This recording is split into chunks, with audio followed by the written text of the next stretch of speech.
Hello, all you beautiful beings. Just so you know, I'm going to be looking at some notes on my screen, so my eyes are going to divert, probably. This has been a long time coming, so let's do this. Yes, I am a social justice vegan.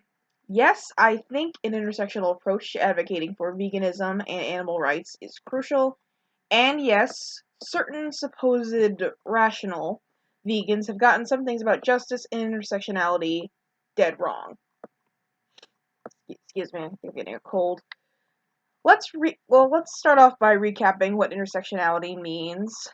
Intersectionality, or intersectional theory, was first introduced by critical race theory and legal scholar Kimberly Crenshaw. I actually discovered a TED Talk by her that I'm going to link below. So I guess I recommend watching it.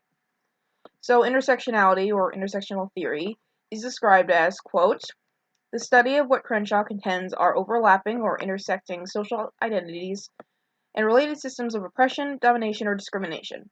Intersectionality is the idea that multiple identities intersect to create a whole that is different from the component identities. These identities can intersect include gender, race, social class, ethnicity, nationality, sexual orientation, religion, age, mental disability, physical disability, mental illness, and physical illness, as well as other forms of identity. The theory proposes that we think of each element or trait of a person as inextricably linked with all of the other elements in order to fully understand one's identity. End quote. Let me give you an example. I'm a black woman. I'm bisexual. I have psychiatric disabilities. I'm an atheist. So I know what it's like to occupy certain marginalized spaces. Then again, I come from a middle-class upbringing. My parents have 5 kids for whom they've always been able to provide food, shelter, healthcare, etc. We all had a chance to go to school through college. I was born and raised in the United States. I'm able-bodied and I'm cisgender in that I was assigned female at birth. I still identify as female, despite my love of not so feminine clothing and not wearing makeup. Yeah. Never mind.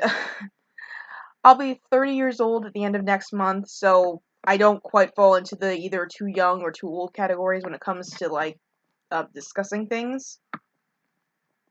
So, in a lot of ways, I occupy many privileged spaces. I understand that not all black people or people with psychiatric disabilities that not all of them come from middle class upbringings, which leaves them at a disadvantage compared to me. You see, that's an application of intersectional theory. There's no dogma here. I'm not a bad person because of my middle class upbringing or being cisgender, and neither am I a victim by default because of my ethnicity or my sexuality, let alone beyond reproach. Really? Where does that even come from? I think the rational thing to do is cite sources for that. And do you really need evidence that discrimination based on race, sexuality, class, ability, etc., that those actually exist? Okay, then if you do, I can provide some links below. They take all but 2 seconds to click. As far as why I think an intersectional approach to vegan advocacy is important and helpful, as I've said many times, I feel caring about people is usually a good motivator for them to see your point of view. Other than what PETA does, using them as a political prop. Like when PETA, 2 years ago, I referenced this in my PETA video, that they offered to pay the water bills of people in Detroit. Detroit was having a water crisis. They offered to pay their water bills if they would go vegan for a month. Like that's not really caring about people, that's just using them as the thing for your agenda.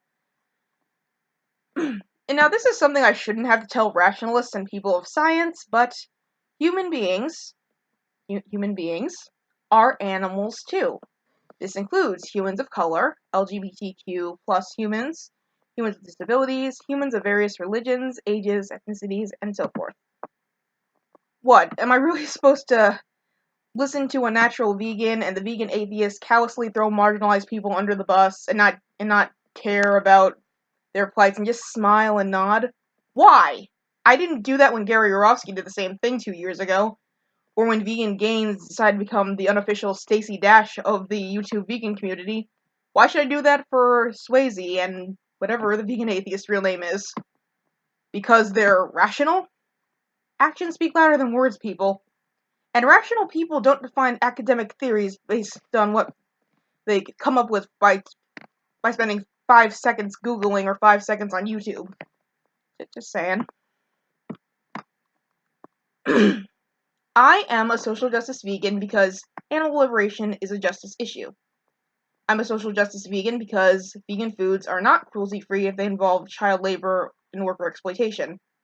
I'm a social justice vegan because a capitalist system that would rather throw away spotty fruits and vegetables than give them to hungry people is not worth maintaining. I am a social justice vegan because no matter how people try to spin it, veganism in this world is political.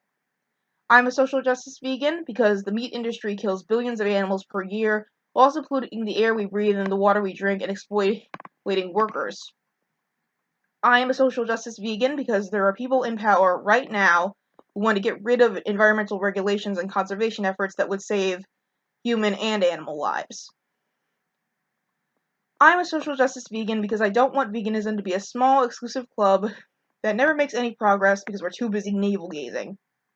I'm a social justice vegan, and I can't be bothered if you're too lazy to learn. I'm a social justice vegan, and I don't want to apologize for it. I'm a social justice vegan, and no, I won't work with racists. I'm a social justice vegan, and don't tell me to play nice with people who think I'm subhuman. Thank you. And as always, peace, love, and stay hydrated.